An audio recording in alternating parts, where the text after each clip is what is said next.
لیکن یاد رکھیں عمل صالح صرف میرا کافی نہیں ہے، آپ کا عمل صالح کافی نہیں ہے، بلکہ اپنے گھر والوں کو مجھے چاہیے کہ میں سمجھاؤں حق کیا ہے، بچوں کو سمجھاؤں حق کیا ہے، نوکروں کو سمجھاؤں حق کیا ہے، دوستوں کو سمجھاؤں کہ حق کیا ہے، کس طرح زندگی بسر کرنی ہے۔ اگر میرے دوست گپ شپ کے لیے ہیں، میں ان کو حق نہیں سمجھاتا، وہ دین کی طرف متوجہ نہیں ہے، قیامت کے دن پکڑا جاؤں گا کہ ایسے لوگوں کو دوست کیوں نہیں بنایا تھا۔ کیوں بنایا تھا؟ اس واسطے کہ دوست سے ہی پتہ چلے گا کہ ایسے ہے۔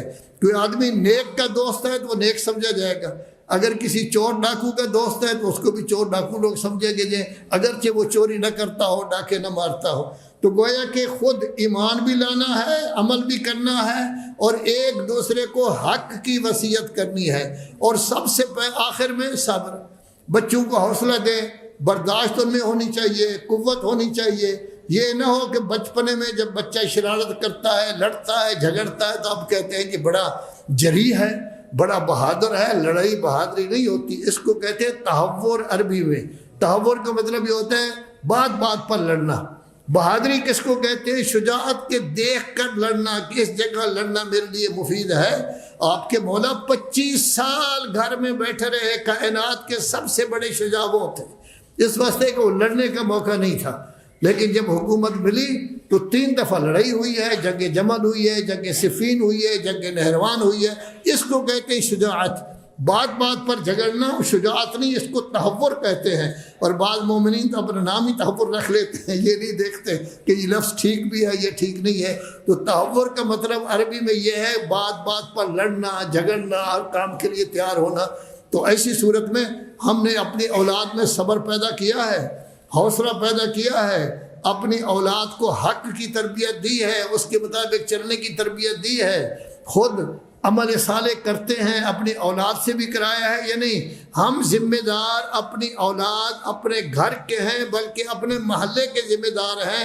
ہمارے لیے ضروری ہے کہ جیسے پڑوسیوں کی زندگی کا خیال رکھیں کہ وہ بھوکا نہ سوئے، اسی طرح ان کو تبلیغ بھی کریں، ان کو سمجھائیں، آپس میں ملیں ایک دوسرے کے ساتھ۔ جمعے کے اجتماع کا فائدہ ہی یہ ہوتا ہے کہ ایک دوسرے کے ساتھ ملیں، ایک دوسرے کے ساتھ بات چیت کریں۔ اگر کوئی جمعے میں نہیں آیا، آپ پوچھیں بھائی آج نہیں آئے، ٹیلی فون کر کے پتہ کر لیں۔ مریض ہے تو اس کی عیادت کریں، کوئی تکلیف ہے تو تکلیف کو ازالہ کرنے کی کوشش کریں۔ یہ نہیں ہے کہ ہم خاموشی سے آئیں، نماز پڑھیں اور خاموشی سے چلے جائیں، ہمارے کسی کے ساتھ تعلق رابطہ نہ ہو۔ ہم مسئول ہیں، جس کے ساتھ ہمارا رابطہ ہے اس کو ہم نیک بھی بنائیں، عمل بھی اس سے کرائیں، حق کی بھی وصیت کریں، صبر کی بھی وصیت کریں۔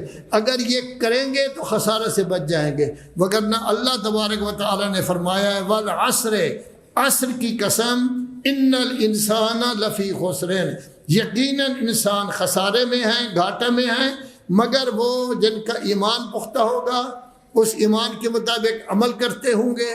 پھر یہ ہے کہ ایک دوسرے کو اچھائی کی، حق کی، خیر کی وصیت کر کے ان کو عمل کرائیں گے، اور ایک دوسرے کو جو ہے وہ صبر کی تلقین کریں گے، تاکہ معاشرہ میں صبر ہو، معاشرہ میں حق کا دورہ ہو، معاشرہ میں حوصلہ ہو، برداشت ہو، ایک دوسرے کو برداشت کریں، ہر وقت لڑائی جھگڑے میں نہ رہیں۔